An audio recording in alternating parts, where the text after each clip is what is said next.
ഇരട്ടക്കൊലക്കേസിൽ CPM-ന് കനത്ത തിരിച്ചടിയാണ് ഉണ്ടായത്. മുൻ MLA KV കുഞ്ഞിരാമൻ അടക്കം 14 പേർ കുറ്റക്കാർ, 10 പേരെ വെറുതെ വിട്ടു. 1 മുതൽ 8 വരെയുള്ള പ്രതികൾക്കെതിരെ കൊലക്കുറ്റവും ഗൂഢാലോചനയും തെളിഞ്ഞു. ശിക്ഷ ജനുവരി 3-ന് വിധിക്കും. മാധ്യമങ്ങളുടെ ചോദ്യങ്ങളോട് പ്രതികരിക്കാൻ KV കുഞ്ഞിരാമൻ തയ്യാറായില്ല.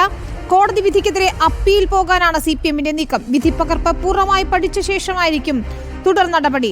അർജുൻ മട്ടന്നൂർ ചേരുന്നു വിശദാംശങ്ങൾ നൽകാൻ.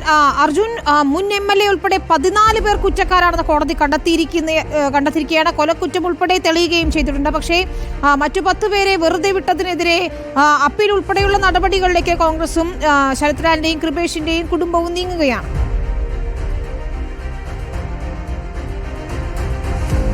വിനീത, കേരളത്തെ ഞെട്ടിച്ച പെരിയ ഇരട്ടക്കൊലപാതക കേസിൽ ഇപ്പോൾ 14 പേർ കുറ്റക്കാരാണ് എന്ന് കോടതി കണ്ടെത്തിയിരിക്കുന്നു. കൊച്ചിയിലെ പ്രത്യേക CBI കോടതിയാണ് 14 പേർ കുറ്റക്കാരാണ് എന്ന് കണ്ടെത്തിയത്. ഇതിൽ മുൻ പെരിയ ലോക്കൽ കമ്മിറ്റി അംഗം പീതാംബരനടക്കം ആദ്യത്തെ 8 പ്രതികൾ ഈ കൊലപാതകത്തിൽ നേരിട്ട് പങ്കെടുത്തവരാണ്. ഇവർക്കെതിരെ കൊലക്കുറ്റം തെളിഞ്ഞിട്ടുണ്ട്. മറ്റ് പ്രതികളിൽ പ്രധാനപ്പെട്ട ആൾ ഉദുമ മുൻ MLA ആയ KV കുഞ്ഞിരാമനാണ്. അതോടൊപ്പം തന്നെ CPM-ന്റെ പ്രധാനപ്പെട്ട നേതാക്കൾ, പ്രാദേശിക നേതാക്കൾ, അതോടൊപ്പം തന്നെ പ്രവർത്തകരൊക്കെ തന്നെയാണ് ഉൾപ്പെട്ടിട്ടുള്ളത്.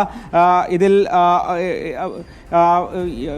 ആദ്യഘട്ടത്തിൽ പോലീസും ക്രൈംബ്രാഞ്ചും കേസ് അന്വേഷിച്ചപ്പോൾ 14 പ്രതികളാണ് കേസിൽ ഉണ്ടായിരുന്നത്. ഈ 14 പ്രതികളിൽ 10 പേർ കുറ്റക്കാരാണ് എന്ന് കണ്ടെത്തി. അതിനുശേഷം CBI കേസെറ്റെടുത്തു. CBI ആണ് 10 പേരെ കൂടി പ്രതിപട്ടികയിൽ ഉൾപ്പെടുത്തിയത്. ഈ 10 പേരിൽ 4 പേർ പ്രതികളാണ് എന്നും ഇപ്പോൾ കണ്ടെത്തിയിരിക്കുന്നു. ഇതിൽ 2ാം പ്രതിയെ പോലീസ് കസ്റ്റഡിയിൽ നിന്ന് മോചിപ്പിക്കാൻ ശ്രമിച്ചു എന്നുള്ളതാണ് 20ാം പ്രതിയായ KV കുഞ്ഞിരാമനെതിരായ കുറ്റം. അതോടൊപ്പം തന്നെ മുൻ ഏരിയ സെക്രട്ടറി, ലോക്കൽ കമ്മിറ്റി അംഗങ്ങൾ തുടങ്ങിയവരൊക്കെ തന്നെ പ്രതിപട്ടികയിൽ ഉണ്ട്.